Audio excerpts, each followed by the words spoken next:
Congo's M23 rebels appear to have consolidated control over a devastated Goma. It is the second time the Rwandan-backed rebels have entered eastern Congo's largest city. But last time, in 2012, they soon withdrew and were defeated the following year. This time, things are different.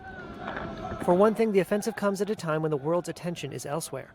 As one Western diplomat put it, quote, "The U.S. is looking inwards. Decade conflict in Congo's east is rooted in the long fallout from the Rwandan genocide and the struggle for control of Congo's mineral resources.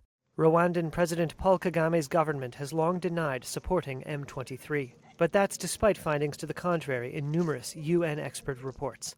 Nevertheless, Kagame has been able to trade on his image as a stable partner in a tumultuous region.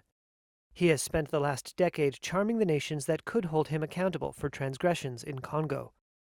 He has ingratiated himself with Britain, for example, agreeing to accept asylum seekers in Rwanda. Though the UK government has scrapped the migration deal, it says it is keen to maintain close ties. Sources say France's President Emmanuel Macron is working behind the scenes to calm the situation, and has spoken with both Kagame and Congo's President Félix Tshisekedi. But Paris is also nurturing relations with Rwanda.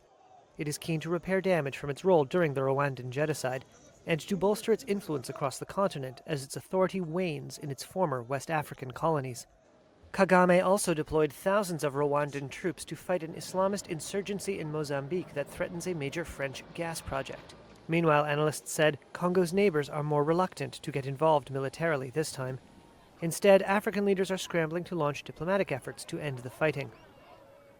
Across the Atlantic, Washington urged the UN Security Council to consider unspecified measures to halt the offensive.